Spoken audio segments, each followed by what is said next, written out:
महाभारत काल की बहुत ही मामरिक एवं हृदय स्पर्शी कथा एक बार जरूर पढ़िएगा। कुंती का त्याग। पांडव अपनी मां कुंती के साथ इधर से उधर भ्रमण कर रहे थे। वह ब्राह्मणों का वेश धारण किए हुए थे, भिक्षा मांगकर खाते थे और रात में वर्ष के नीचे सो जाया करते थे। भाग्य और समय की एक कैसी अद्भुत लीला है। जो पांडव हस्तिनापुर राज्य के भागीदार है और जो सारे जगत को अपनी मुट्ठी में करने में समर्थ है, उन्हीं को आज भिक्षा पर जीवन यापन करना पड़ रहा है। दोपहर के बाद का समय था। पांडव अपनी मां कुंती के साथ वन के मार्ग से आगे बढ़ते जा रहे थे।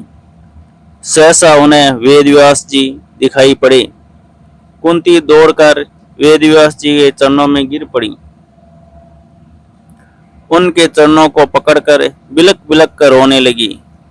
उसने अपने आंसुओं से उनके चरणों को धोते हुए उन्हें अपनी पूरी कहानी सुना दी। वेदव्यास जी ने कुंती को धैर्य बंधाते हुए कहा, आंसू बहाने से कुछ नहीं होगा। जो ऊपर पड़ा है उसे धैर्य से सहन करो। जब अच्छे दिन आएंगे फिर सब कुछ ठीक हो जाएगा। चलो मेरे साथ चलो, मैं तुम्हें एक स्थान बता दे रहा हूँ। कुछ दिनों तक वहीं रहकर समय काटो। वेदव्यास जी पांडवों को एक नगर में ले गए। उस नगर का नाम एक चक्रा था। आज के बिहार राज्य में शाहाबाद जिले में आरा नामक एक बड़ा नगर है। महाभारत काल में आरा को ही एक चक्रा के नाम से पुकारा जाता था। उन दिनों एक चक्रा में केवल ब्राह्मण ही निवास करते थे। वेदव्यास जी पांडवों को एक चक्रा में पहुंचा कर चले गए। पांडव एक ब्राह्मण के घर में निवास करने लगे। पांचों भाई प्रतिदिन भिक्षा मांगने के लिए जाया करते थे।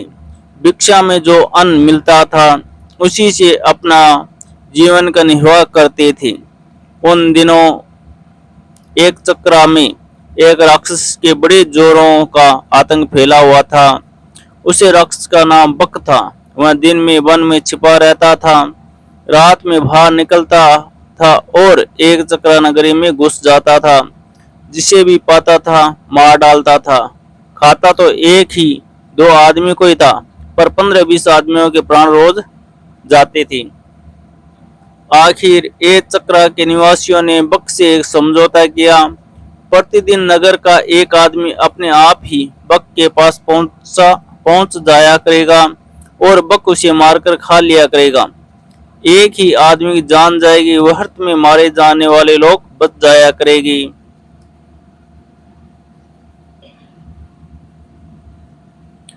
बक ने भी इसे समझौते को स्वीकार कर लिया।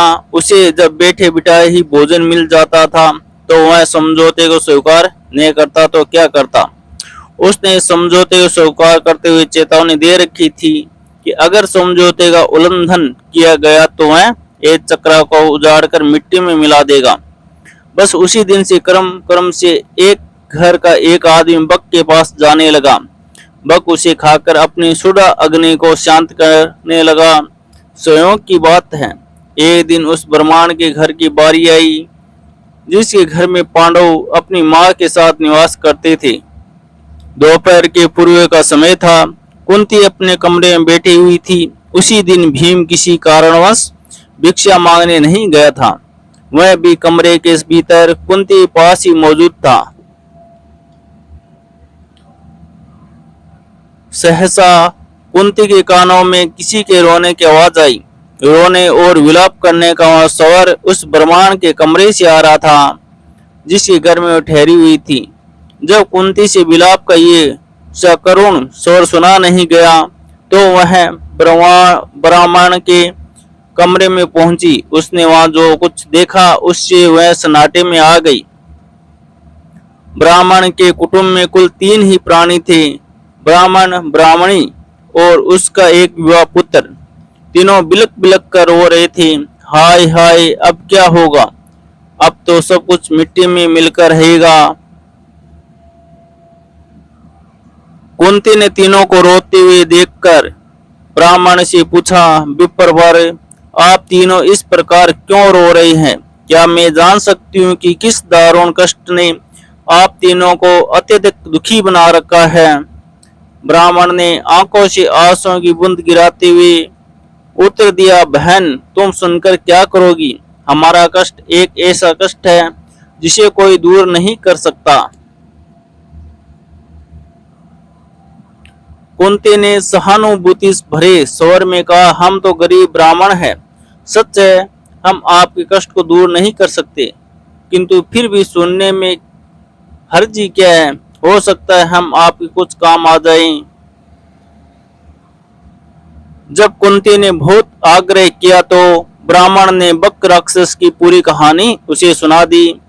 कहानी सुनाकर उसने सिसकते हुए कहा, बहन, हम कुल 3 ही प्राणी है। यदि कोई एक राक्षस के पास जाता है तो वह उसे मारकर खा जाएगा, हमारा घर बर्बाद हो जाएगा। इसीलिए हम सोचते हैं कि हम तीनों ही राक्षस के पास चले जाएं, इसीलिए रो रहे हैं। आज हम तीनों के जीवन का अंत हो जाएगा। ब्राह्मण की करुण कथा सुनकर कुंती बड़ी दुखी हुई। वह मन ही मन कुछ क्षणों तक सोचती रही, फिर बोली, विप्रवर, मैं एक बात कहती हूँ, उसे ध्यान से सुनिए। मेरे 5 पुत्र हैं। आज मैं अपने एक पुत्र को आपके कुटुंब की ओर से राक्षस के पास भेज दूंगी। यदि राक्षस मेरे पुत्र को खा जाएगा तो भी मेरे 4 पुत्र शेष रहेंगे। कुंती की बात सुनकर ब्राह्मण स्तंभ रह गया। उसने परोपकार में धन देने वालों की कहानियां तो बहुत सुनी थी, पर पुत्र देने वालों बात आज उसने पहली बार सुनी थी। वह कुंती की ओर देखते हुए बोला, बहन, तुम तो कोई स्वर्ग की देवी ज्ञात हो रही हो।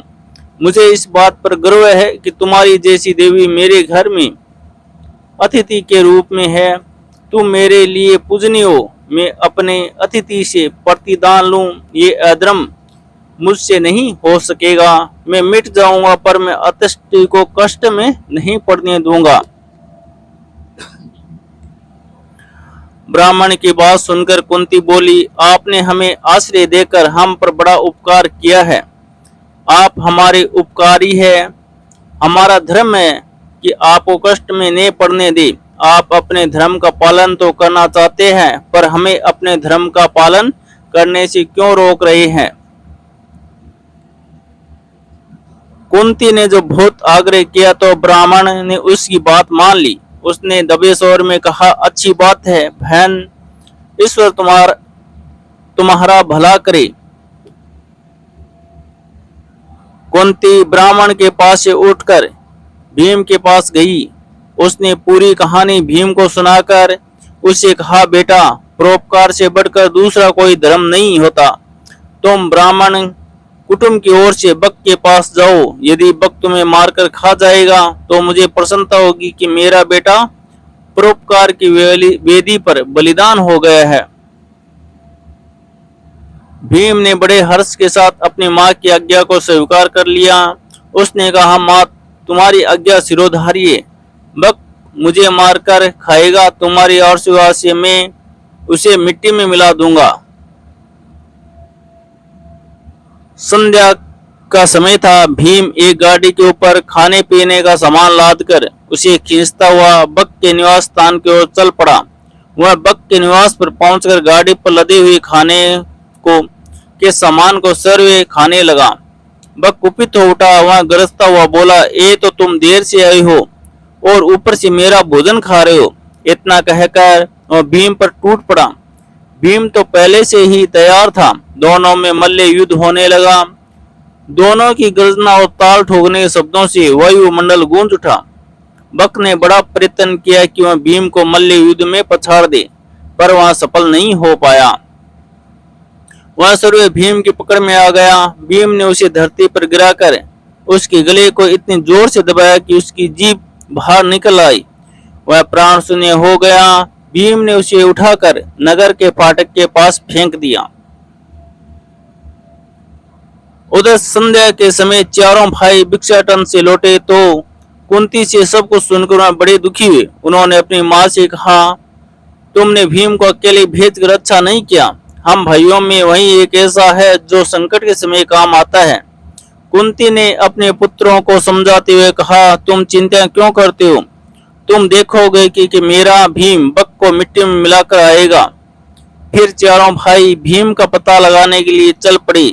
वह अभी कुछ दूर गए थे कि भीम अपनी मस्ती में झूमता हुआ आता दिखाई पड़ा। चारों भाई दौड़कर भीम से लिपट गए। भीम ने उन्हें बताया कि उसने किस तरह अत्याचारी बक को नरक में पहुंचा दिया है। भीम ने घर पहुंचकर अपनी मां के चरण स्पर्श किए। उसने कहा, मां, तुम्हारे आशीर्वाद से मैंने बक का संहार कर दिया। अब एक चक्रा के निवासी सदा सदा के लिए भय मुक्त हो गए हैं। कुंती ने भीम का मुख चूमते हुए कहा, बेटा भीम, मुझे तुमसे यही आशा थी। मैंने इसीलिए तो तुम्हें बक के पास भेजा था। प्रभात होने पर एक चक्रा निवासियों ने नगर के फाटक पर बक को मृत अवस्था में पड़ा हुआ देखा। उन्हें जहां प्रसन्नता हुई वहीं आश्चर्य भी हुआ। बक का वध किसने किया? क्या ब्राह्मण ने किया? एक चक्रा के निवासी दौड़ दौड़ कर ब्राह्मण के घर पहुंचने लगे। थोड़ी देर में ब्राह्मण के द्वार पर बहुत बड़ी भीड़ एकत्र हो गई। ब्राह्मण के जयनाद से धरती और आकाश गूंजने लगा। ब्राह्मण ने भीड़ को शांत करते हुए कहा, भाइयों, बक का वध मैंने नहीं किया है। उसका वध तो मेरे एक घर में ठहरी हुई एक ब्राह्मणी के बेटे ने किया है। एक चक्रा के निवासी इस बात को तो जान गए कि बक का वध ब्राह्मण के घर में टिकी हुई ब्राह्मणी के बेटे ने किया है, किंतु अधिक प्रयत्न करने पर भी वह ये नहीं जान सके कि ब्राह्मणी कौन है और उसके पांचों बेटे कौन है। किंतु जानने पर यह तो वही कि एक चक्रा निवासी ब्राह्मणी और उसके पुत्रों का बड़ा आदर करने लगे। सूर्य ब्राह्मण भी गर्व का अनुभव करने लगा कि जिस ब्राह्मणी के पुत्र के एक चक्रा के निवासियों को सदा सदा के लिए संकट से मुक्त कर दिया है, वह उसी घर में अतिथि के रूप में टिकी हुई है। जो प्राप्त है वही प्राप्त है। जय श्री राम। हरे हरे कृष्णा।